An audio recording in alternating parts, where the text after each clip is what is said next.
Devin Persing's book, the Accessibility Operations Guidebook. So a thumbs up there in the crowd. Her guide to making accessibility work more sustainable. It's pretty comprehensive. I highly recommend it for anyone who's trying to take a more sort of systematic approach to accessibility. In her chapter on organizations, Devin explains that accessibility maturity models help us do the following. So identify an organization's current stage of maturity, identify gaps between the current stage and the next stage, and then develop a plan to move from the current stage to the next stage. So it's a type of capability maturity model. There are lots of those that have different specializations, and they all tend to be pretty process oriented. So I personally think that process gets kind of a bad rap. So done poorly, it can inhibit innovation by institutionalizing maybe restrictive practices or something. But done well, process is what can increase the repeatability of behaviors that lead to better outcomes. So an example of this, in the late 20th century, that's fun to say, I managed university residence halls. So each year we'd hire dozens, sometimes hundreds of undergraduates to serve as resident advisors. So these folks tended to come in, they're bright and well-intentioned, but they had widely varying levels of skill around the kinds of things they needed to be able to do to be effective. So process is one of the tools that we used to kind of ensure a solid baseline of outcomes. So for example, if there was a roommate dispute or something, and the RA for the students followed our processes, we were pretty well, we were pretty confident that we were going to get to a decent outcome. Even if they mostly followed our processes, it was going to be better than if they just winged it, right? Which would be just a little too unpredictable. So I'm not super rigid about it, but I think solid processes are a great starting point. So let's talk about some examples of some of the prominent accessibility maturity models. So in the UK, we have a digital accessibility maturity model, or DAMM, D-A-M-M. This is the one that I have the most direct experience. We actually were using this one at Zapier to do a self-assessment when I was there. Level Access has a DAMM as well. Microsoft came up with what they call their accessibility evolution model. And the W3C has a working group that is pretty far along in developing what's called a group note. It's not a specification exactly, but an accessibility maturity model. The models all tend to be structured pretty similarly. So for the most part, they define dimensions for which the current stage is assessed by collecting proof points as evidence. So that's kind of how these things work. There are several models devoted to accessibility. They all have pluses and minuses, unsurprisingly, and we're going to focus on the W3C's model for the purpose of this talk. So the W3C's model actually outlines 7 dimensions: communications, knowledge and skills, support, ICT, which stands for Information and Communication Technology Development Lifecycle, so that's a mouthful, and it's where we're going to spend all of our time, personnel, procurement, and culture. So you see, it covers a lot more than just technology, and this is true of all the models. They go into sort of organizational culture and all these things. But it's you kind of, with these models, they're trying to take a holistic approach to how you assess the maturity of the organization. So in my analysis, kind of looking at the model, the proof points related to continuous accessibility, which I'll talk about next, all happen to fall under the Information and Communication Technology Development Lifecycle dimension, which I'm going to be calling ICT from now on, because it's too many words to say. So the W3C model defines, this is a lot of text, sorry about that. The W3C model defines the following stages of maturity: inactive, launch, integrate, and optimize. Across the various dimensions, your organization hopefully will progress through these 4 stages. Hey, Jolly. The speaker's right behind you, so I can't turn you up. Oh, okay. Just facing you away. We want you a little loud. I want to be louder. Maybe I can give you I can make my voice louder, if that helps. No? Is that better? Yeah. Okay, all right. So something to note is that according to people much more expert than I am in this kind of thing, you can't skip ahead. You have to go from inactive to launch, to integrate, to optimize in that order. Each stage sort of sets the table for the next one. So let's just run through an example to kind of give you a sense of what we're, a more concrete example of what we're talking about. Under the ICT dimension, the W3C model includes a category called user research.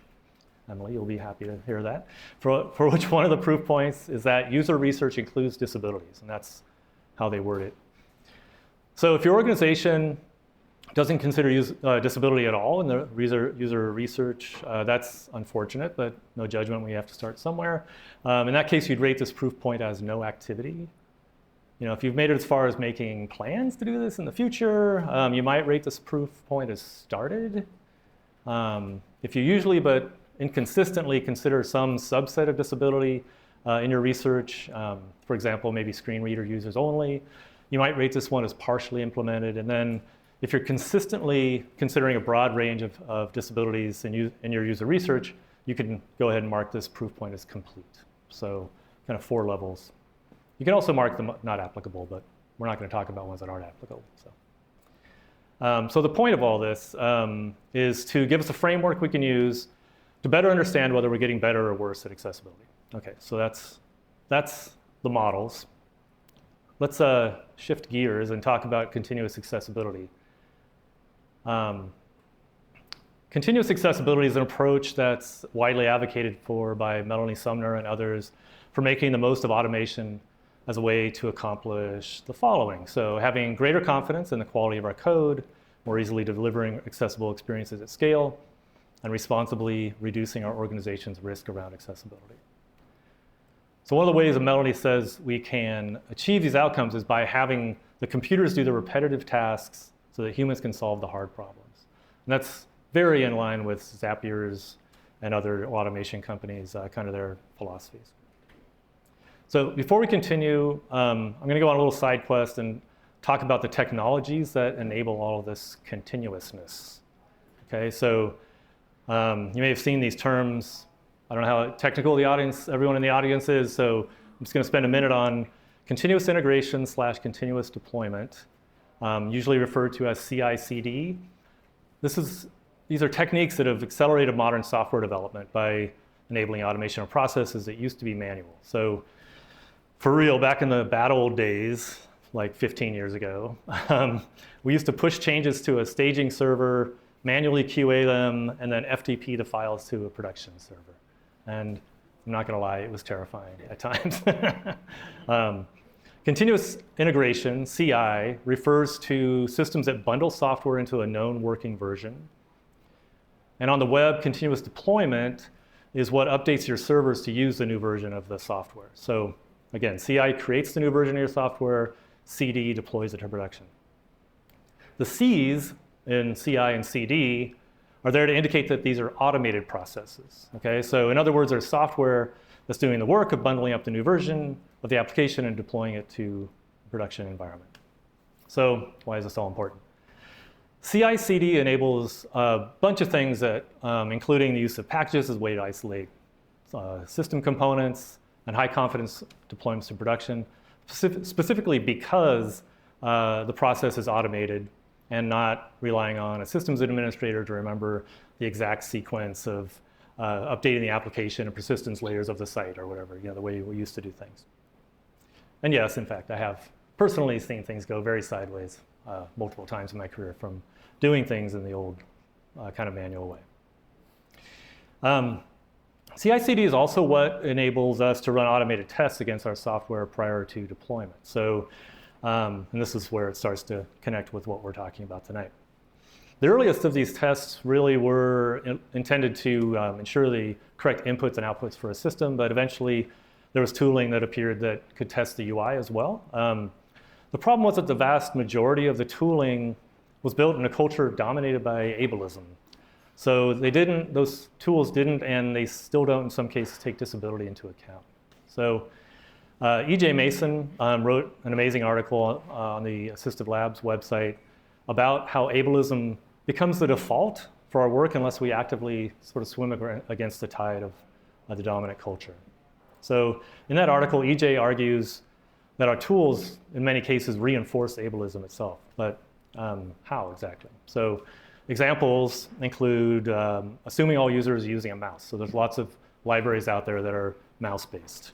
There are libraries out there that simulate keyboard events, but that's not the same as like faithfully emulating user input. So that's just a couple of examples. All right. Let me stew on the side for a second while I take a drink of water. So thankfully, automation-friendly tools specifically designed to address accessibility started appearing over the last few years, including AxeCore by DQ, Site Scanner from Evinced, and others. In a recent article reminding us why we can't just have nice things, Bogdan Sarevok, I'm not sure if I'm pronouncing that right, cautions us to be aware of the limitations of some of the tools that we use to validate accessibility. So specifically, he contends that automatic accessibility testing can detect inaccessibility, but can't detect accessibility. And I agree with that. In fact, I really like the fact that he used the word automatic and not automated. Because there is such a thing as automated tools that can do things like take into account design intent, which the automatic tools can't do. The automatic tools are great for a lot of things. And as an industry, we put a lot of faith into automatic tools, including scanners and linters, that apply rule sets to websites to report on accessibility errors. And it's helpful to an extent, a large extent, but we need to understand what the tools can and can't do. The primary thing scanners and linters can't do that humans can is understand the intent behind a design. So in a specific UI flow, what's the path through it for an assistive technology user to accomplish the task? And irrespective of any WCAG failures, how good is the experience of attempting to accomplish the task, for example, using screen reader or voice control? I don't want to block the captions. Try to turn up the volume. Okay, even more? All right. I could hear a little bit of almost feedback behind me, but I'll project if you want. Sorry, for this one, sorry, we paused. Yeah. Your voice a little louder. Okay, yeah. No worries. We did a new setup in the room tonight. We'd love to change up our environment. We're just going to move the speaker so that you don't put feedback. Okay, on the back of this one, yeah.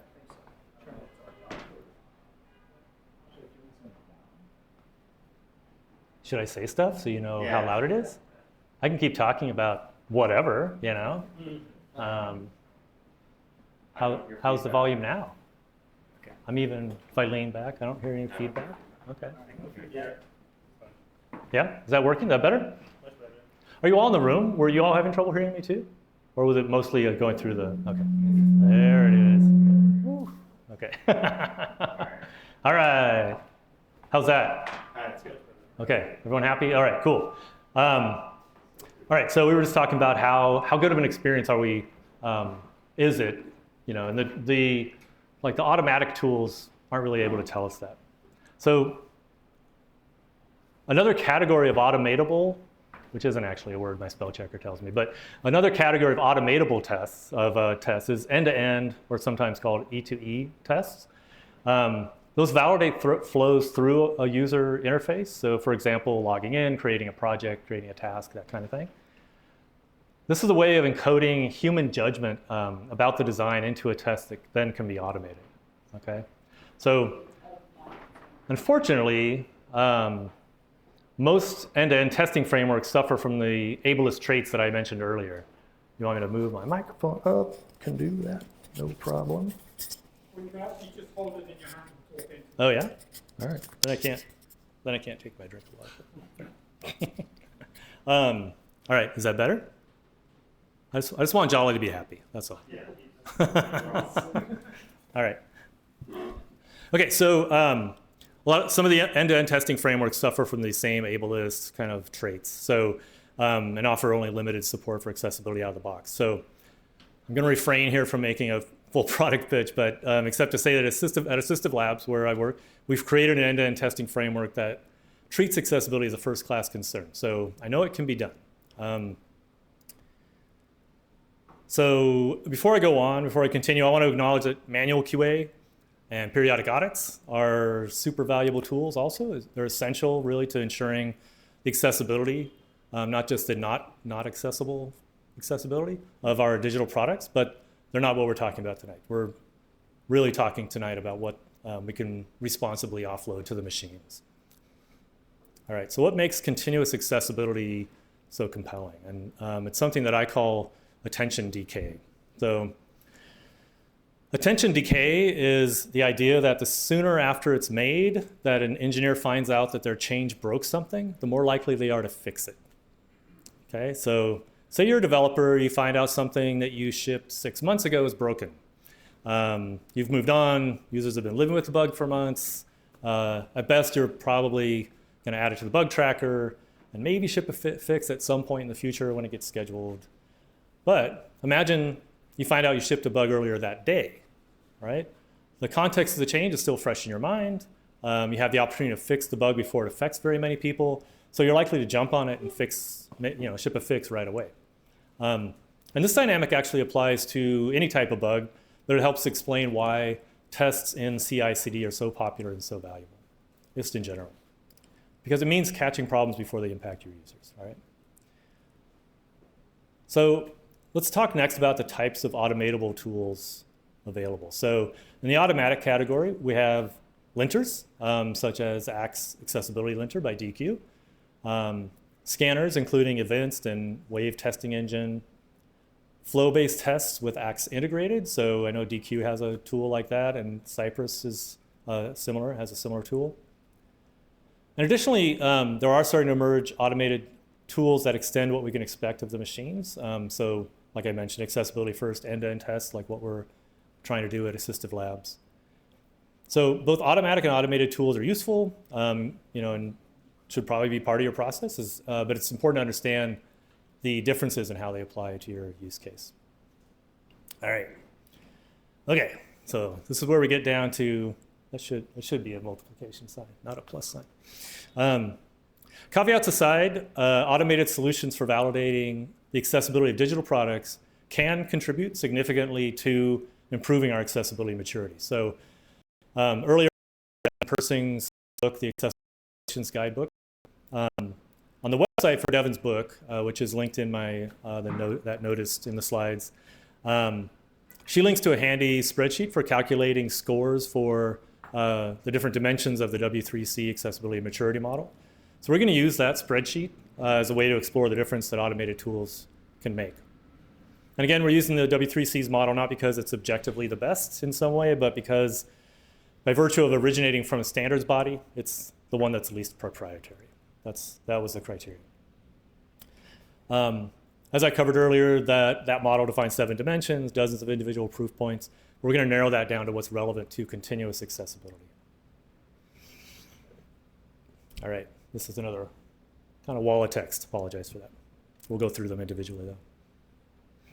So relevant proof points for our purposes fall under the ICT dimension include the following. In the development category, developers' accessibility checklists, consistent approach to implementing accessibility features across products. In the quality review through release category, consistent approach to testing and releasing products. Testing process includes automated accessibility testing. That seems pretty applicable. And accessibility identified as product release gate. So next we're going to talk about how continuous accessibility applies to each of those proof points. And before I go on, I just want to kind of be transparent about my methodology. So first thing I did was I made a copy of Devin's spreadsheet. I then duplicated the ICT tab and set all the proof points back to no activity. So Devin's spreadsheet actually was, she had it all set up for kind of a past project that she had done just as an illustration. I set everything back to no activity so we could start from 0 and see what difference and isolate the effect of continuous accessibility.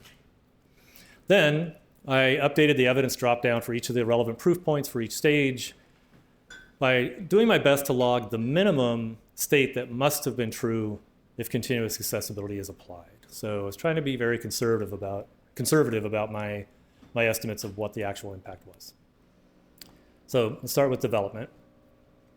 specifically the proof point developers accessibility checklist. So I hope this isn't too much of a stretch, but you can think of linters as a kind of checklist of heuristics that are automatically applied to code within the context of an integrated development environment, IDE, such as VS Code. So, if you're not a coder with a linter installed, a developer will see warnings right there where they're coding about certain types of accessibility issues. So ideally, these same heuristics are then enforced in CI/CD. So in other words, if you're using Axe DevTools linter, it probably makes sense to use Axe in your CI/CD as well to make sure you're getting consistent results. Okay, so there are other more manual checklists that you can and probably should implement that cover areas that Axe and similar tools can't. So for example, you may want your team to evaluate new UI using Microsoft Accessibility Insights self-guided audit feature. So you can apply human judgment to things like tab order. So while linters partially satisfy this proof point, they're not enough to get by themselves to get us to 100% complete. So we're going to say partially implemented across all 4 stages. That's good for 8 points. Okay, I'll explain the points in a second. All right, next proof point under development is consistent. Under development is consistent approach to implementing accessibility features across products. So automated tools can validate code before it's released, so they can be used to enforce a consistent baseline of functionality. But meeting this proof point should really involve shifting sort of well left of the development phase into UX research and UI design. So again, continuous accessibility gets us part of the way there, but not to 100% complete. So that's another 8 points. For those scoring at home, we're up to 16 out of a possible 300 points. Okay, doesn't sound too good for CA just yet, but it'll get better, I promise. So let's move on to the quality review through release category. So the first proof point here is consistent approach to testing and releasing products. So implementing continuous accessibility tooling should be considered, I think, essential but not sufficient for meeting this proof point, because while automating testing can help us find certain classes of bugs basically in real time, manual validation by humans is still necessary for areas that the machines can't test or where they don't give us 100% confidence. So another example where continuous accessibility partially satisfies the proof point. So we're up to 24 out of 300. Okay. There's a slide on the screen of a stack of Swiss cheese slices. This is a little different than all the text-based slides that I've had up to now. But so before I continue, I want to go a little deeper on that last proof point. Cam, who introduced me a little earlier, first turned me on to this analogy of layers of testing being like a stack of Swiss cheese slices. So any one slice would allow light, water, I don't know, barbecue sauce, whatever, to leak through. But by stacking the slices, you put at least some cheese between the top and bottom of the stack. Does that make sense? So I bring this up because unlike the other proof points that I'm talking about, consistent approach to testing and releasing products is not explicitly tied to accessibility. And that's because you need to test for accessibility whether or not the change being made was supposed to be related to accessibility. And it happens all the time that unrelated changes end up breaking things for accessibility. And that's why continuous accessibility is the only realistic way to stay on top of the usability of a complex, rapidly changing application.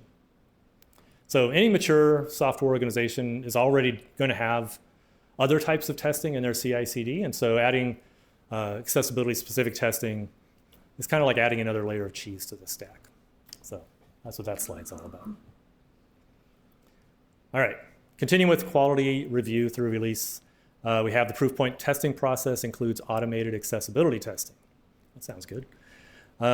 So this proof point is worded as a binary, so we'll say that it satisfies it completely, but I wouldn't be surprised to see some nuance added to this point in future iterations of the model as the tools get more mature. I think it's not enough just to say you have something in there. Like there probably needs to be a little more differentiation.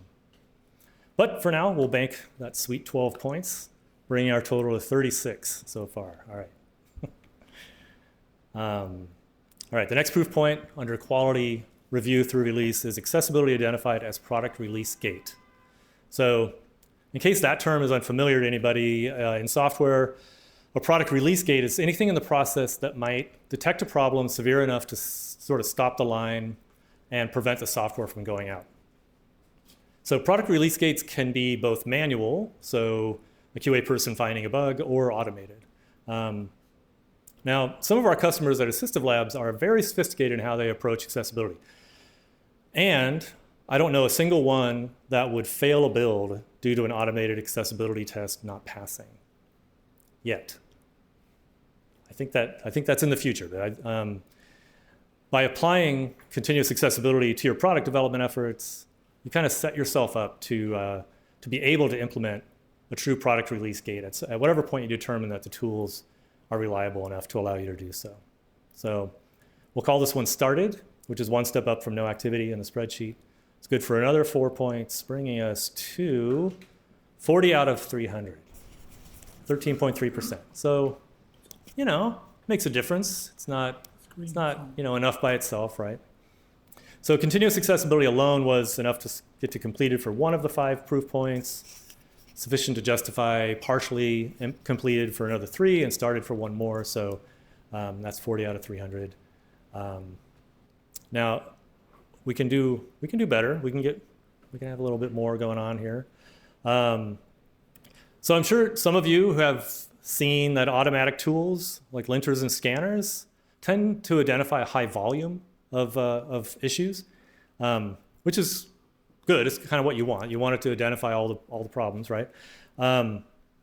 When implementing tools that scan for problems, it's a good idea to consider in advance how to integrate those results into your existing prioritization processes. So the following are the related proof points. So under the development category, documented way to triage and prioritize fixing accessibility issues and address customer reported feedback on accessibility.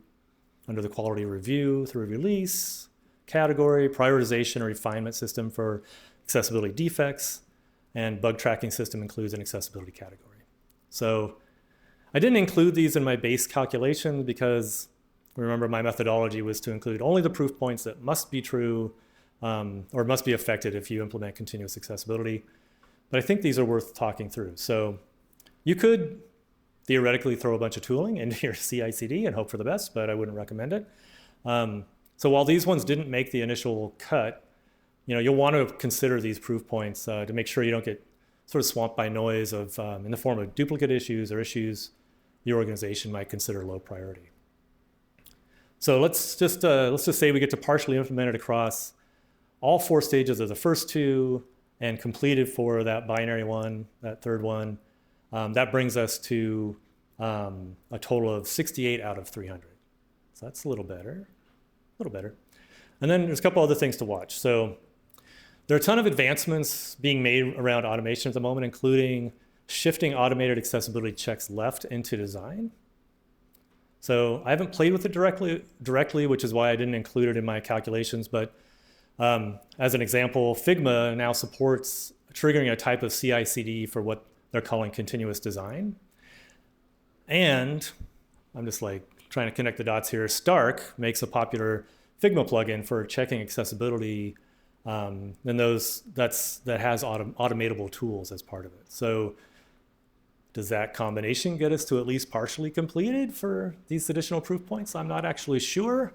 But if we include all those additional proof points from the last 2 slides, theoretically you could use automatic checkers to check for certain types of accessibility problems for that last point on things like draft blog posts. So if we were to hit all of those, then we get to 108 out of 300, 36%, which is with a pretty reasonable level of effort. And I think that's pretty good, that's just automating some things to get to 36%. So let's talk about some conclusions. So accessibility maturity models are sort of the best way we have. They're not a perfect way, but they're the best way we have to track improvements in our organization's accessibility programs. Continuous accessibility enables us to deliver accessible experiences at scale, helping us improve our accessibility maturity. But it's all with the caveat that it's not enough just to throw tools at the problem. You have to understand their capabilities and limitations and back them up with adjustments to your existing processes to get the most out of them. And that's what I've got. Thank you so much.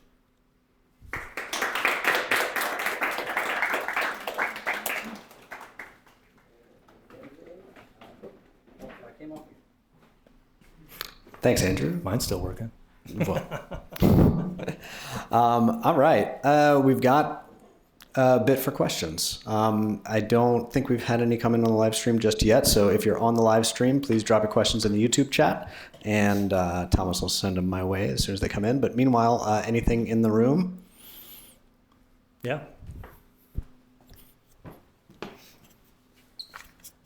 Thanks. You mentioned that you don't feel like any of the QA folks that do this kind of testing would ever like pull the cord to stop a deployment for a failed accessibility test. I'm curious what you feel like is standing in the way of that. You know, like even these automated tests, do we feel like at that point, if they fail, why is it any different than any end-to-end test failing that would just stop the deployment and have you fix it before it goes out? Yeah, that's a great question. So just to be super clear, a manual QA person, absolutely. I think there are lots of organizations where they would be like, no, we can't ship this thing until we fix this problem.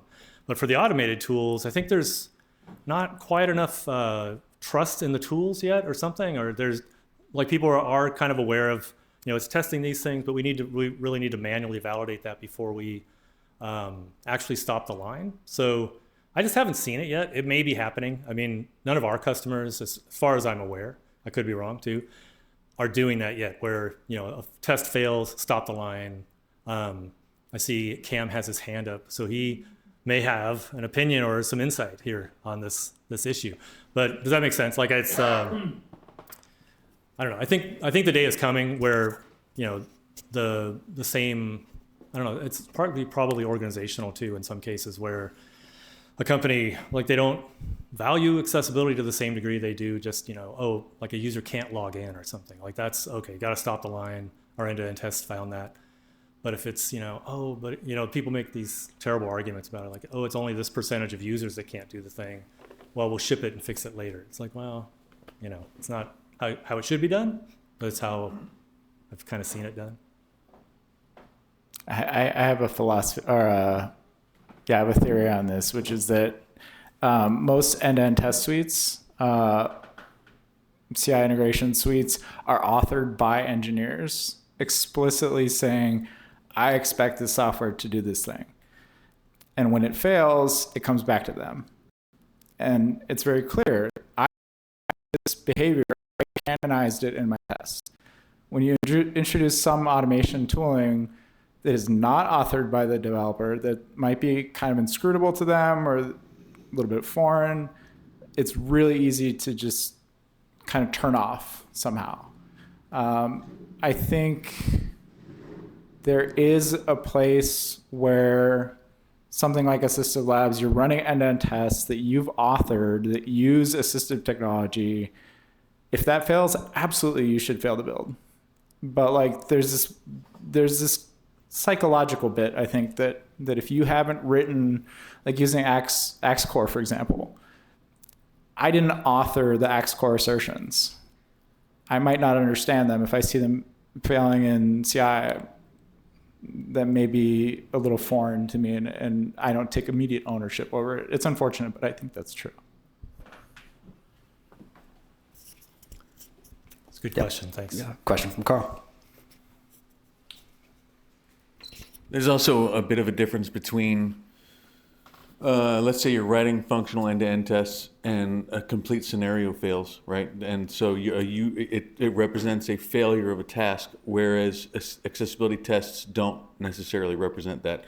And going back to Cameron's point, when you're dealing with a large volume of issues, which are, at least on the surface, sort of superfluous noise, as opposed to something that rises the occasion of being a complete failure for a user to perform a task.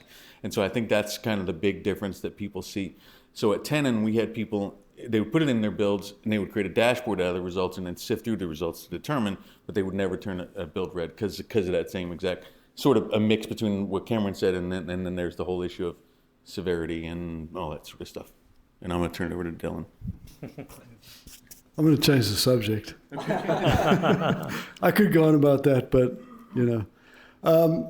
did I miss something? Is it possible to get to 36% in that maturity model without fixing a single issue? Oh, that's an interesting question. Because I didn't see anywhere in there a requirement to actually fix actually stuff. remediate anything. Yeah. Right. Yeah. So you got to 36% without actually doing anything? Yeah. It's detection. It's process. It's. I didn't. No, I just. I thought Yeah. I missed something. I'll respond to that because we actually. Oh, hang on. So by authoring a test suite using assistive technology, you're declaring that something works with that assistive technology. So if you have a failure, you're regressing. So by failing to regress, you're maintaining a level of accessibility, right? We got to serialize the back and forth.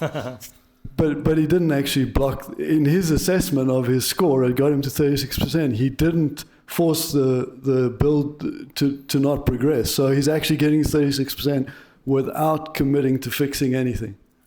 It's just an observation. It's like No, you're not wrong people, either. And people criticize this, that, or the other measure of whatever accessibility you've achieved, and I'm just pointing that out. But Cameron, are you implying that having the test assumes that it's also making sure that you're that you're fixing the stuff that you find, right? Yeah. Hang on. We got folks on the live stream. Got to hear you. Okay. So if I write a test that says a mouse-based test that exercises a login flow, I'm explicitly asserting this should work with a mouse. And it does because the test passed. To your point, if you're not failing CI in your end-to-end test, you're doing something wrong. But I think this implies spiritually that you would fail those tests. Understandably, for the reasons we've talked about, I think the industry is not to a point where, first of all, historically, we haven't had the tools to do this effectively with end-to-end tests. And secondly, just our imagination as engineering organizations has not caught up to what's possible today. Yeah, so we actually have an article coming out with Asana in a couple of weeks where we're going to talk a lot about how Asana uses our end-to-end testing framework. Asana is not currently failing builds, right? Correct? Okay, so, and Asana is not authoring the tests. So maybe there's a thing there where at some point, we are able to open up our library to be more platform as a service, and you're writing your own tests, and then maybe there's a little bit of a mental switch that goes on for developers where it's like, I wrote the test, so if it fails, we shouldn't ship this thing. Right now, it's still in a little bit of a gray area, even though we can do the right kind of assertions. We still, there's still maybe a little path to walk there to get to that. But you're right, the 36%, there's no hard requirement to actually fix anything. You got to call Carl for that, right? Okay. Let me look at the.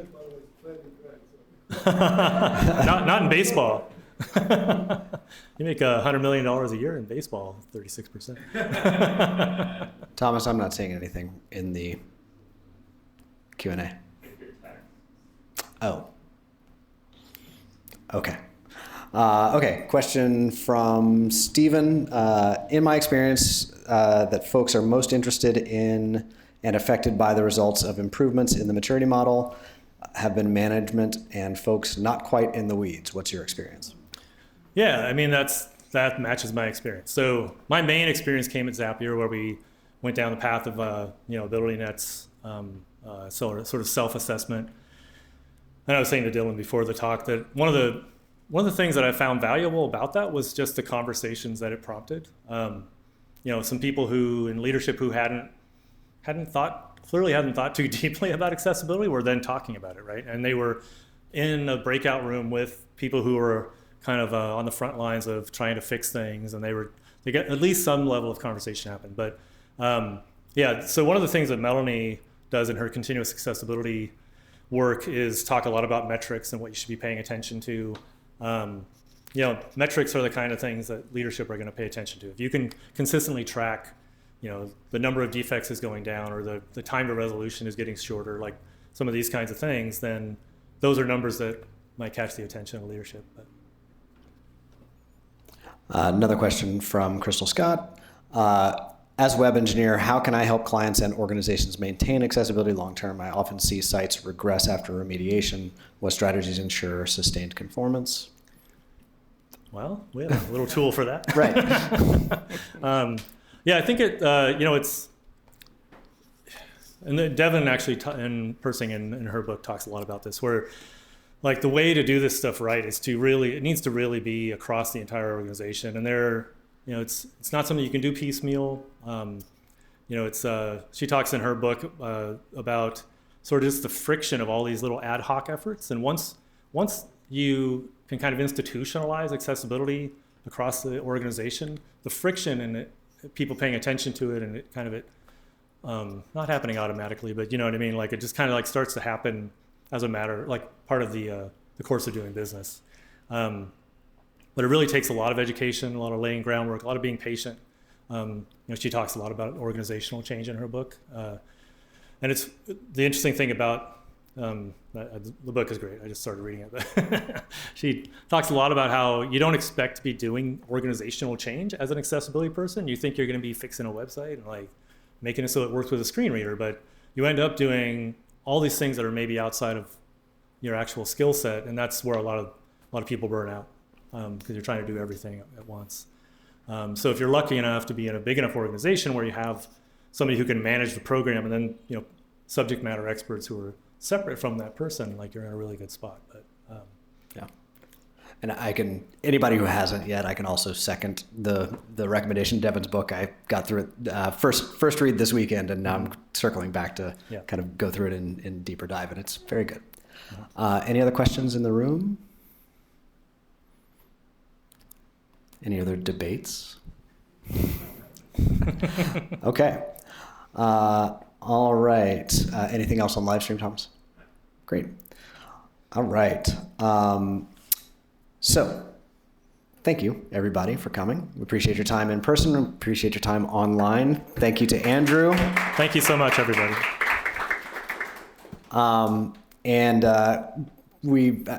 The best thing about this meetup is everybody here. Like we wouldn't have this without everybody here. It's a really cool community, and we love every time we've got a different group of folks. Of the 5,000 members we have a different group that attends online and in person, and it's really cool to just see how far and how many different angles and lenses that we can approach accessibility through. It's really great.